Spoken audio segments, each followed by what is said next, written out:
Then I'm using Techniart Infinium Spray. Now, Infinium Spray is going to affect the bonds of the hair, and it's going to give the hair memory. It's a L'Oreal professional product. It came in from Leland Hirsch's old company years ago, Artec, I think it was called, I believe. Anyway, so I take those sections, and on this one, I'm using a duckbill just to go across the base. You'll notice on this one, I have not curled the ends, but I do curl them at the ends. I would encourage you to do the very ends first, because it'll probably be much, much easier for you. And then my sections are based on the thickness of the hair, so don't feel like you have to be a certain size.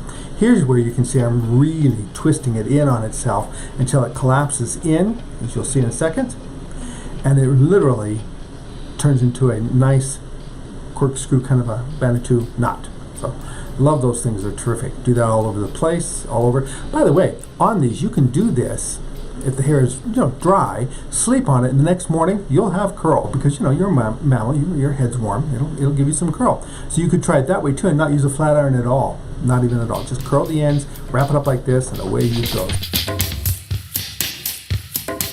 You're going to see me work with a contrast and texture here by leaving the bang section, which is really short. I'm going to leave it out and straight or smooth. In a couple of minutes I'm going to take a flat iron and kind of do a little finish work with it, but that's all. Oh, and show you another tip.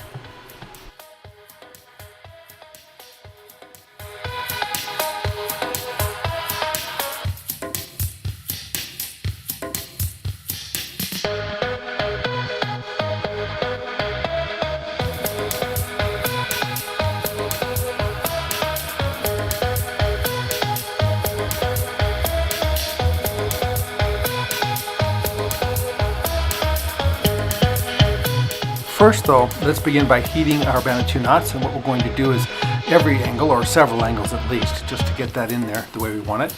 Just heat them up, you can do it from the top, the sides, move it around a bit. Then once they've totally cooled, go ahead and start to remove them. Also, this is where you will see me go ahead and curl the ends on this particular technique, as opposed to at the very start. As I mentioned, it's probably easier for you if you do it from the start, but I kind of like to do them both ways for different end results. My finish spray for this kind of work is always Kenra Volume Spray. I like the way it holds, it's not gummy or anything like that. They don't pay me to tell you that, I just really like it. In fact, the volume spray is one of the reasons why years ago I worked for Kenra as an educator. I really did like the spray. Well, I still do. Now, at any point when you want to do a little refining and the iron's been sitting for a while, take a clean, dry towel, transfer the heat out of the ceramic iron or whatever kind of flat iron you're using. Transfer the heat away from it so it's not too hot.